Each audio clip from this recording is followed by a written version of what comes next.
Good morning. Today going to talk about evolution of the concept of entrepreneur. Innovation and entrepreneurship എന്ന് പറയുന്ന സബ്ജക്റ്റിൽ unit 2-ലെ part 2 ആണെന്ന് നമ്മൾ discuss ചെയ്യുന്നത്. Concept of entrepreneur അത് എങ്ങനെയാണ് generate ചെയ്ത് വന്നിട്ടുള്ളത്, ഇവല്യൂഷൻ വന്നത് എങ്ങനെയാണ്. പല പീരീഡുകൾ നമുക്ക് തന്നിട്ടുണ്ട്. ഏർലി പീരീഡിലെ the earliest definition of the entrepreneur as go between is Marco Polo ഈ try to establish trade route to the far east. അതായത് മാർക്കോ പോളോയാണ് പുതിയ സ്ഥലങ്ങൾ കണ്ടുപിടിക്കുക. ഇപ്പം നമ്മൾ പുതിയ മാർക്കറ്റ് കണ്ടുപിടിക്കുക എന്ന് പറയും. അപ്പോൾ ഇപ്പോൾ ഓൾറെഡി എല്ലാ പ്ലേസസും നമ്മൾ മനുഷ്യന് എത്താൻ പറ്റുന്ന സ്ഥലങ്ങളിലേക്കൊക്കെ എത്തിക്കഴിഞ്ഞിട്ടുണ്ട്. അപ്പോൾ അവിടെ പുതിയ സ്ഥലങ്ങൾ കണ്ടുപിടിക്കുന്ന ആൾക്കാരെയാണ് ഓൺട്രപ്രണർ എന്ന് പറഞ്ഞിരുന്നത്. Venture capitalise to sell his goods, അവരുടെ എക്സസ് ആയിട്ടുള്ള ഗുഡ്സുകൾ സെയിൽ ചെയ്യാനായിട്ട് പല സീ റൂട്ടുകൾ കണ്ടുപിടിച്ച ആൾക്കാരെയാണ് ഓൺട്രപ്രണർ എന്ന് പണ്ട് എക്സ്പ്ലെയിൻ ചെയ്തിരുന്നത്. മിഡിൽ ഏജ് ആയപ്പോൾ മാനേജിങ് ലാർജ് പ്രൊജക്റ്റുകൾ, പിന്നെ അതെന്തായി ലാർജ് പ്രൊജക്റ്റുകൾ മാനേജ് ചെയ്യുന്ന ആൾക്കാരെയായി ഓൺട്രപ്രണർ എന്ന് വിളിക്കാൻ തുടങ്ങിയത്. അതായത് കാസ്റ്റിലെ കൊട്ടാരങ്ങൾ, പബ്ലിക് ബിൽഡിങ്ങൾ, കത്തീഡ്രൽസ്, അതായത് പള്ളികൾ, അങ്ങനെയുള്ള വലിയ വലിയ ഗോപുരങ്ങൾ, പള്ളികളൊക്കെ പണിയുന്ന ആൾക്കാരെയാണ് മാനേജ് ചെയ്ത്, അതായത് പല ടൈപ്പ് ഓഫ് കാര്യങ്ങൾ മാനേജ് ചെയ്തിട്ടാണ് അത് ചെയ്യുന്നത്. അപ്പോൾ അങ്ങനെയുള്ള ആൾക്കാരെയാണ് ഓൺട്രപ്രണർ എന്ന് വിളിച്ചിരുന്നത്. 17th സെഞ്ച്വറി ആയപ്പോൾ contractual arrangement, government perform service to supply goods, ഗവൺമെൻറ്റിനെ പെർഫോം ചെയ്യുന്ന ഡ്യൂട്ടീസ് കറക്റ്റായിട്ട് ചെയ്യുന്ന ആൾക്കാരെയാണ് ഓൺട്രപ്രണർ എന്ന് പറയുന്നത്. അതായത് കോൺട്രാക്ട് ബേസിസിൽ നമ്മൾ പ്രൊഡക്റ്റുകളും കാര്യങ്ങളൊക്കെ കൊടുക്കുന്ന ആൾക്കാരെ. 18th സെഞ്ച്വറി റിച്ചാർഡ് കാൻഡിലിനാണ്, ഫ്രഞ്ച് ഇക്കണോമിസ്റ്റാണ്, ആദ്യമായിട്ട് ഓൺട്രപ്രണർ എന്നുള്ള വാക്ക് യൂസ് ചെയ്യാൻ തുടങ്ങിയത്. ഫൗണ്ടറാണ്.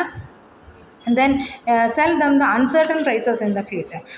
റിച്ചാർഡ് കാൻഡിലിൻ പറയുന്നത് സാധനങ്ങൾ who buys the factors at certain price, ഒരു സെർട്ടൺ പ്രൈസിന് വാങ്ങിയിട്ട് അത് കമ്പൈൻ ചെയ്ത് പ്രൊഡക്റ്റ് ആക്കിയിട്ട് അത് കൂടുതൽ വിലയ്ക്ക് വിൽക്കുന്ന ആൾക്കാരെയാണ് ഓൺട്രപ്രണർ എന്ന് പറയുന്നത്. 19th സെഞ്ച്വറി ആയപ്പോൾ മാനേജേഴ്സും ഓൺട്രപ്രണേഴ്സും വ്യത്യാസമില്ലാതായി. ഇക്കണോമിക് പെർസ്പെക്റ്റീവിൽ റിസ്ക് എടുക്കുന്നത്, ഇനീഷ്യേറ്റീവ് എടുക്കുന്നത്, പ്ലാൻ ചെയ്യുന്നത്, ഓർഗനൈസ് ചെയ്യുന്നത് എല്ലാതും ഒരു എൻ്റർപ്രൈസിനെ പറ്റിയിട്ടുള്ള എല്ലാ കാര്യങ്ങളും മാനേജ് ചെയ്യുന്ന ആൾക്കാരെ ഓൺട്രപ്രണേഴ്സ് എന്ന് വിളിക്കാൻ തുടങ്ങി. 20th സെഞ്ച്വറി ആയപ്പോൾ doing equated entrepreneurs, business promoter transfer ideas into profitable business. അതായത് അത് പ്രൊമോട്ടർ മാത്രമാണ്, ബിസിനസ് സ്റ്റാർട്ട് ചെയ്യാൻ സഹായിക്കുന്ന ഒരാൾ മാത്രമായിട്ട് മാറി. Then 21st century research scientists like D. Boon point out that it is not an always important that individual comes up with the entirely new idea to called entrepreneur. പുതിയ idea കണ്ടുപിടിക്കുന്ന ആളാണ് entrepreneur ആയിട്ട് consider ചെയ്യുന്നത്. Characteristics of A successful entrepreneur, അതായത് എങ്ങനെയാണ് ഒരു entrepreneur successful ആവുന്നത് എന്നാണ് പറയുന്നത്. An entrepreneur brings about changes in the society, changes കൊണ്ടുവരുന്ന ആൾ. ആക്ഷൻ ഓറിയൻറ്റഡ്, മോട്ടിവേറ്റഡ്, സെൽഫിലി മോട്ടിവേറ്റഡ് ആയിട്ടുള്ള ഒരാൾ, ഗോൾസ് അച്ചീവ് ചെയ്യാൻ വേണ്ടി മോട്ടിവേറ്റ് ചെയ്ത് കാര്യങ്ങൾ ചെയ്യുന്ന ആളായിരിക്കണം. Accept responsibility, enthusiasm and endurance, ഉത്സാഹത്തോട് കൂടിയിട്ട് ഒരിക്കലും മടുക്കാത്ത ഉത്സാഹത്തോടു കൂടി തന്നെ റെസ്പോൺസിബിലിറ്റി ഏറ്റെടുക്കണം. തിങ്കർ, ഡൂവർ, പ്ലാനർ, വർക്കർ, നമ്മൾ നന്നായി ചിന്തിക്കുക, അതിനനുസരിച്ച് പ്രവർത്തിക്കുക, പ്ലാൻ ചെയ്യുക, വർക്ക് ചെയ്യാൻ ചെയ്യുന്ന ആൾക്കാരാണ് ഓൺട്രപ്രണർക്ക് ഉണ്ടായിരിക്കേണ്ട ഒരു ക്യാരക്ടറിസ്റ്റിക്സ് ആണ്. പിന്നെ ഫോർസീ ഫ്യൂച്ചറിനെ കുറിച്ച് കാണേണ്ടതായിട്ട് അത്യാവശ്യമുണ്ട്. Venture not personal gain but for the benefit of the consumers, government and society. Personal gain achieve ചെയ്യുന്നതിനോടൊപ്പം തന്നെ എന്തൊക്കെ വേണം, കൺസ്യൂമേഴ്സിന്, ഗവൺമെൻറ്റിന്, സൊസൈറ്റിക്കൊക്കെ ബെനിഫിഷ്യൽ ആവുന്ന രീതിയിൽ ചെയ്യണം.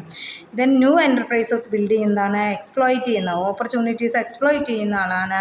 Function of vision, hard work, passion and challenges, break the rules. പണ്ടുണ്ടായിരുന്ന ആ റൂൾസൊക്കെ ബ്രേക്ക് ചെയ്ത് പുതിയ പുതിയ കണ്ടുപിടുത്തങ്ങളും കാര്യങ്ങളൊക്കെ കൊണ്ടുവരുന്ന ആൾക്കാരെ, അങ്ങനെ ആയിരിക്കണം ഒരു ഓൺട്രപ്രണർ എന്നാണ് പറയുന്നത്, ഒരു അതിൻ്റെ ക്യാരക്ടറിസ്റ്റിക്സ് ആയിട്ട് പറയുന്നത്. Okay, thank you.